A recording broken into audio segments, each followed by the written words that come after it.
Okay.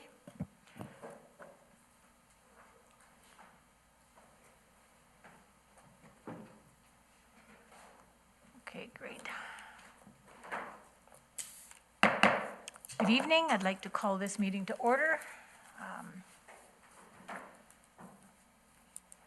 This meeting of April 6th, 2021, our regular board meeting, council meeting.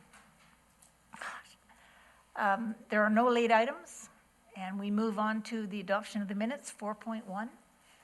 And I need a mover that the minutes of the regular council meeting held on March 23rd, 2021 be adopted. Christofferson, and second by Etchart. Any errors or omissions? Seeing none, all in favor? Carried. And Melva, I'm assuming you voted in favor? There are no delegations or recognitions, and we move right into bylaws, 7.1, sprinkler bylaw. And Ms. Brick, will you give us the staff report? Thank you, Your Worship. The building bylaw, amending bylaw number 2306 is the removal of sprinkler regulations. This was considered for first, second, and third on the March 23rd, 2021 meeting, and it is for consideration of adoption at this time. The bylaw brings greater consistency with to technical building requirements regarding sprinklers, and it brings the building bylaw into compliance with the BC Building Code. Thank you, Your Worship. Thank you. Any questions for staff? Seeing none, I need a mover. Did you say we're approving it? Yes, adoption. Okay. So I need a mover to adopt bylaw 2306 2021. Melva, White and Luck. And any questions for Ms. Brick or any debate amongst ourselves? Okay, seeing none. All in favor? Approved, carried. And we move on to 7.2, which is repeal of the third reading for bylaw 2294-2021. And Mr. Lewis, staff report, please. Thank you, Your Worship, and I'm afraid this one comes with a staff apology and a simple admission that we made a mistake when it came to the public hearing that you had 2 weeks ago. On March 23rd, you held a public hearing following which you gave third reading to bylaws 2294-2021 and 2302-2021. We advertised for this properly, putting out a public notice allowing, as the Local Government Act requires, all people who believe their interest in land was affected a reasonable opportunity to make written or oral submissions. Unfortunately, it came to our attention subsequent to the hearing, or in one case during the hearing, that not all of the submissions that had been received in time had been properly included in the pack. One of these was brought to our attention during the meeting itself and was corrected. One of these is mentioned in this report, which was sent and was unfortunately missed, which was brought to our attention on April 1st. And also a third one over the weekend we have discovered was not properly was submitted but was not properly processed by staff, and therefore we unfortunately did not include that one either. As a result of which, we do not believe that the third reading that you provided, the bylaws, is sound, and so we would strongly recommend that you repeal third reading and advertise for an additional public hearing, at which point those submissions which had already been made would be included in your pack, and of course any other new submissions that were received as a result of this advertising. I also sent Council an email this afternoon detailing the new procedures that we intend to run for public hearings in future in order to ensure that this never happens again, because obviously it's not good for you, it's not good for the residents. We feel very bad about the mistakes.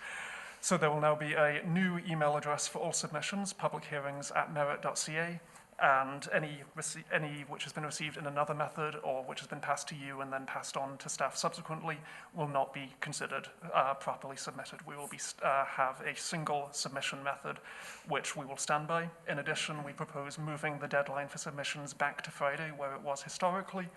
We had extended this to Monday in an effort to give people more time to submit, but unfortunately that gave us less time to put the pack together. It gave you less time to read it. It gave the public less time to see the pack and to see if any errors had been made. So ultimately, we feel that that was well-intentioned but had too many unfortunate consequences. So if you propose if you do repeal the third reading and go for a new public hearing, that's the procedure which would be gone through this time. Thank you.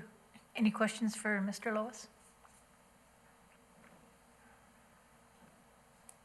Councillor Luck, if you... I can see those wheels turning. Just for clarity on this thing, I want to do the right thing here, because the one sentence that scares me is, we don't want to be subject to a challenge in court. So we just want to make sure we got that process in place.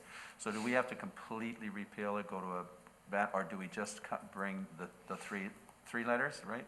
Bring them in to just look at those, or do we have to bring the whole process? Anything which you've already heard has been validly submitted and been presented to you, and I'm sure you considered when you were deciding about the vote on the third reading. Okay. The information which was not properly presented to you the last time would be presented to you for a subsequent public hearing, as would any new submissions that were received subsequent to this. Okay, so we don't have to go through all of them again, just the ones that we missed. I think 42 submissions that we provided you last time, they all stand as was. Okay, good. All right, thank you for that clarification. Any other questions for Mr. Lois? Okay. I need a mover that council repeal third reading of Bylaw 2294-2021. Etchart, and a seconder, Christofferson. Any debate amongst ourselves? Okay, this is unfortunate, but thank you for bringing it to our attention, and thank you for giving the public the opportunity to present as they should. I'm going to call a question. All in favor? Opposed? None? Carried. And that we need a mover for that council repeal third reading of Bylaw 2302-2021. Luck and White. And any concerns or questions on this? Okay, call a question. All in favor? Opposed? None? Carried. And I need a mover that council instructs staff to re-advertise for public hearing. White and Etchart, and nobody has anything to say on this one? Okay, call the question. All in favor? Opposed? None? Carried. Okay, now we move into, 8.1, UBC strengthening communities for the homeless supports. And staff is Mr. MacArthur, but Mr. Lewis, you're going to be giving the report on his behalf? Thank you, Your Worship. Yes, Mr. MacArthur sends his apologies. He's gone home sick this evening, so I'm afraid you have the backup tonight. So this report, it's a request to file a grant application. As you're aware, I think we're doing a lot more of those this year than we used to. This is to request money for the UBCM Strengthening Community Services Grant, Homelessness Supports and Coordination. The proposal, which is in your report, is, for approximately $250,000, slightly over, to look for a housing and support coordinator, training for city staff and other frontline staff through NVIT, to support the Endeavour to Be Better program supports, to do training for the merit area situation table, and for sundry additions to that. Can I just have a slight correction to that? $250,000 is $250,000, isn't it? This grant is for $231,000, so it's just slightly under. Your Worship, this is why I'm a corporate officer, not an accountant. Good enough. So the request, which was put together by a grant writer, by economic development and tourism officer, by our planning and development services manager, and our community policing office, is to apply for the grant as outlined and requested, which I think you have quite clearly read quite carefully. So if you have if you have any questions, then you can see how well I will be able to deal with them. Any questions for Mr. Lewis? Other than his accounting? Any other area he's willing to answer questions on? But he has Mr. Anderson there for his backup. There doesn't seem to be, oh, There is just Mr. one thing Smith. that I wanted to add. Greg talked about a lot of the internal applicants that we consulted for this, but I did want you to know that in putting this together, it also had contact with a lot of our external agencies that support and provide the necessary supports for the homeless or those that would benefit potentially from the services under this grant. And those include Ask Wellness, the Endeavor to Be Better program, the Nicola Valley Shelter and Support Society, and Lakama Health Services and Stwacum Health Services as well. So there are a number of other parties that were consulted in determining what the best approach to this overall grant could be. And I think that Mr. Lewis did say that it's 100% grant funded. thank you. And I think this grant will go a long way to help with our homeless population. So we're also looking at the safety of the neighbors and therefore the community. And there is some, we've heard that they're scary. If you're a senior woman living on your own and you have activity in your back alley, it's scary. And it's our hope to be able to meet some of those needs. So we'll be able to make a difference. Councillor Luck. Yeah, just one question. So we're asking for a grant of 231, but we can go up to 450. Just explain to me we're not leaving anything on the table or anything for that? Because we can get grant up to 450, what I read in the report, right? So. It's a finance question. Yep. Mr. Smith. Greg, forget it. We'll ask. I don't mind answering that at all. So Just curious. first thing I will say is there is a complete possibility that there is money being left on the table, except for the fact that you need to be able to design a program that is going to be able to well use any proposed monies. And so in this particular instance, and looking at what the actual needs of our community are, what we would be able to deliver on right now, this was the program that got designed at this time. But I think that what you're seeing is exactly why we need to constantly, in every arena, be looking to design the types of projects, the types of things that could make a difference. And it's not just in, in infrastructure or in active transportation that we talk about. Here's, in services that can provide, make meaningful differences in the lives of those experiencing homelessness and merit, but also, as Mayor Brown said, provide supports for the community as a whole to be able to hopefully minimize the overall kind of negative impacts that high homelessness levels can have on a community.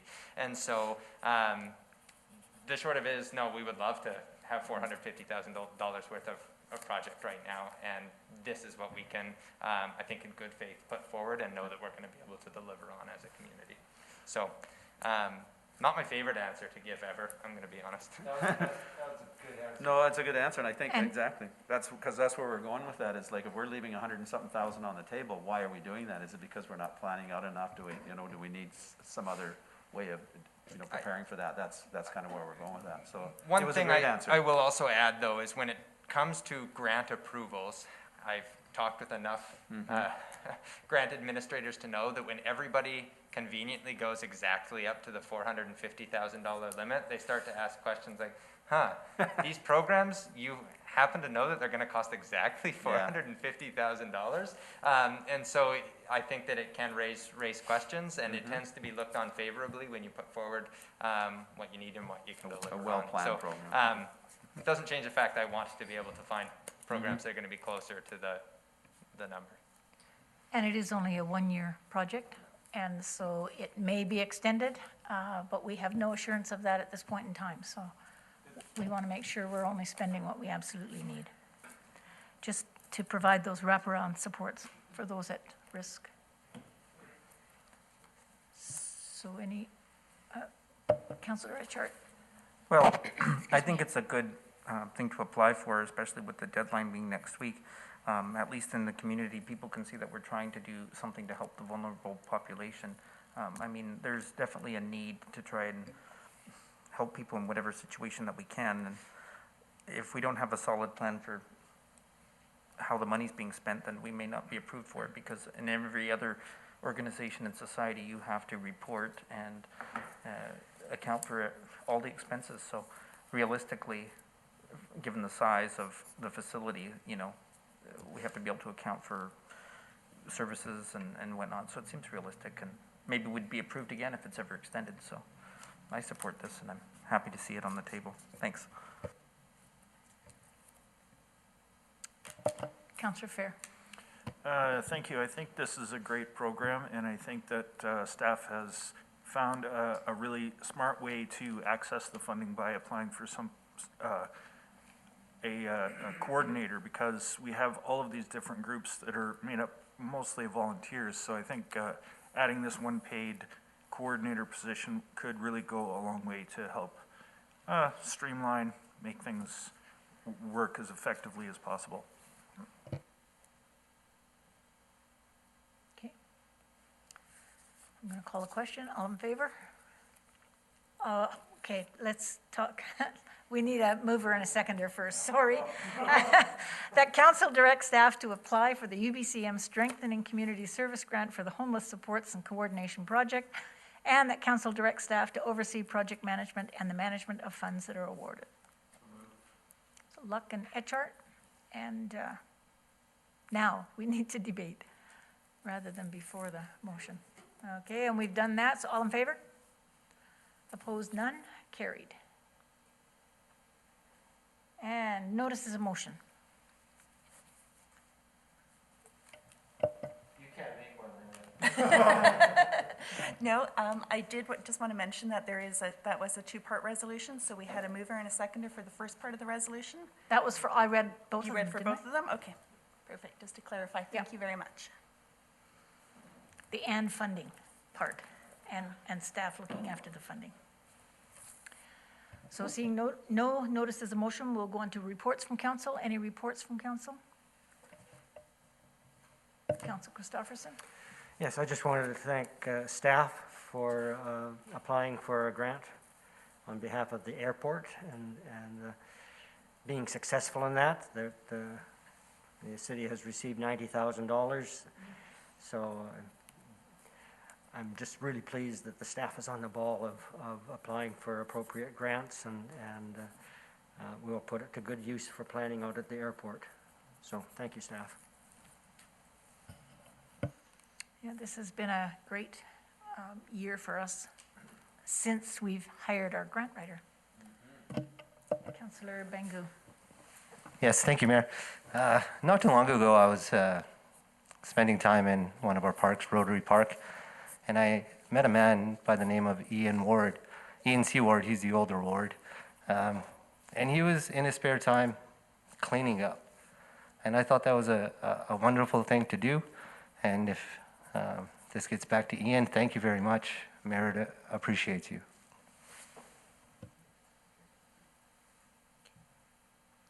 Yeah, we have a number of residents who actually go and do that, and they don't expect recognition, but it's great when they do it. Hearing from nobody else, we'll go on to item number 11.1, information items. So we have our food security assessment program, and we're not asking for a motion. Does anyone? Mr. Lois? Sorry, Your Worship. Mr. MacArthur did just want me to say that, although as you correctly say, this is an information item, so no motion is required, but he did want to encourage council to provide input, whether that be tonight or using the information in the report to go online, and also to encourage all members of the public to go in and look at the food security assessment report and provide input. So he wanted to emphasize that feedback is very much welcomed and could be provided until April 22nd. I have two major pieces of information. One of them is that my name is spelled wrong in the meeting that I went to near the end of the report. They have Jane Brown, Mayor Jane Brown. And the funny thing is that the other Linda Brown in town's middle name, I believe, is Jane. So,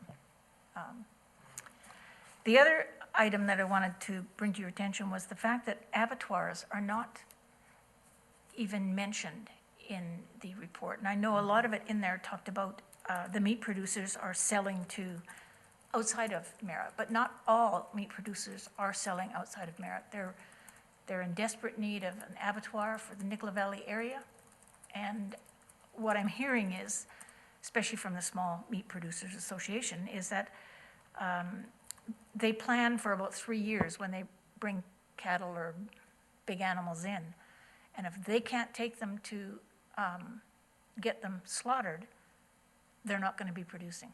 And they have a 3-year window in which to make that decision. So there's a lot of them now talking about not doing it because they have to wait sometimes over the winter to take their cattle in, any other animals, which means they have to feed them over the winter, and it's a cost that cuts into their bottom line. So it's important that we look at supporting an abattoir or some method where local ranchers can actually get their beef slaughtered, whether it be on site, local butcher, wherever. They need to have that local ability. And Councillor White. I don't really understand what this is exactly. Did you read the report? I read this, yes, but in a nutshell, what is it? What is it? Supporting food security within our community in case what happens. We have all roads blocked off and no access in. We would have to be looking at the ability to feed our population. It's food security for the community. Okay. Mr. Smith. Your Worship, would you like me to just provide a bit of a high-level overview as to where this would ultimately slot in? So this is part of the official community plan update that we're doing. And so with the OCP, historically, it's been very focused on land use, almost exclusively about land use. But with this iteration of the OCP, we're working hard to broaden and quite frankly modernize the official community plan to develop policies that would be more well-rounded and ultimately build a better community that, you know, is going to be what everybody desires it to be 20 years from now. And part of that is making sure that there's opportunities for food production right here in Merritt and what that looks like and what you can do as council to create policy that supports food production. So some of that is going to be focused on the production side, but some of it you'll note is even things as simple as, hey, we recommend you revise your food truck bylaw and build it into your business license bylaw so that you can create more access to local foods, make it easier for people who want to do business here in Merritt and sell their food and things like that. So it's oftentimes suggesting particular recommendations to council that once they're baked into the high-level official community plan, it'll make it much easier for us to implement kind of more specific policy that will support food security.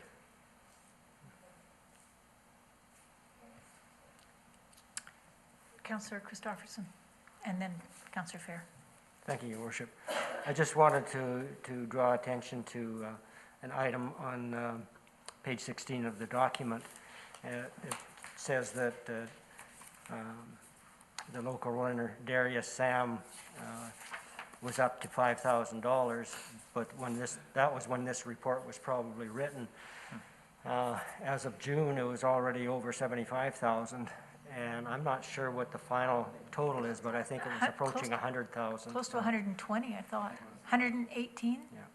So I just Councillor thought Richard, do you know that it number? should be noted that Mr. Sam did something really remarkable for our community, and the figure that has been raised is substantially more than what was written at the time of this report. Thank you. 120? Wow. Thank you. And Councillor Fair. I just wanted to say that I appreciate this report coming to us now. I think it's very timely. We're seeing, I think, just the beginnings of when we really start to recognize how vulnerable and fragile our food security is worldwide. Rapidly growing population. I think thinking about how we manage our food security locally is going to be increasingly important. So I'm happy to see this come forward. Good. So there, as far as I know, there aren't any motions needed to carry this forward because you're working on putting it towards the OCP anyways, right? Mr. Smith? I was just going to add one comment as well, Your Worship. You made a comment about the abattoir. In policy 2.2 on page 30, it doesn't expressly mention the abattoir, but it does talk about working with producer organizations and food businesses to determine the need for and level of interest in establishing shared resources such as food and agricultural product storage, processing, sales, and distribution. And so certainly initiatives like that, where it's kind of these shared resources that are ultimately going to promote and be beneficial to businesses, ranchers across the area, would certainly fall into that policy. So that's definitely something that that could be incorporated there. And I think that you'll find that there are some implementation ideas, but it's definitely not expansive. The broad policy is what we're looking at, and Yeah. yeah. And So- even looking at 2.1, allowing farm gate and yard gate stands, not just for produce, but also for meats and meat producers. So just keep the meat producers also in your mind. And maybe the big, the Douglas Lakes don't bring their cattle here locally, but the small producers, most of them do. And if not all, they can't make a living of just selling to Merritt. They have to sell outside of Merritt as well.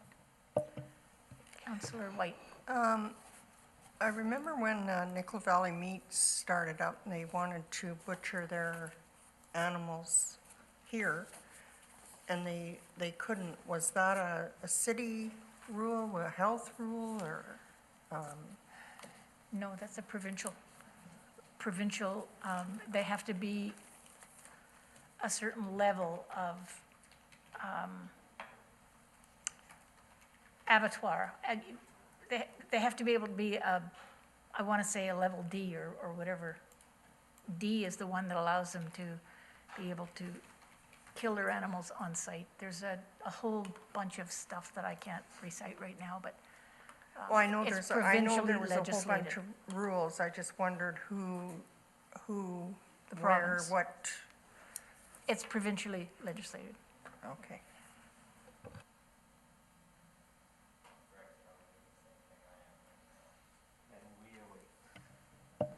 Mr. Lois. So this is in section 5 of part 2 of BC's meat inspection regulations, part of the Food Safety Act, issuing Class D and D licenses, and the requirements which are required. And I can tell you that they have definitely been going in and changing these a lot because these are full of repealed sections, which makes it very difficult to read on the fly. But yeah, this is definitely provincial regulation. And a bunch of the regional districts independently are going and asking for specific things for their own region, and that's why you've got a whole bunch of repeals in there, I suppose. Okay. Anybody else have anything on this? No? Okay. Well, that brings us to number 12. And before we talk about number 12, I want you all to note the time. It is before a half an hour, and we are finished our meeting. This meeting is terminated.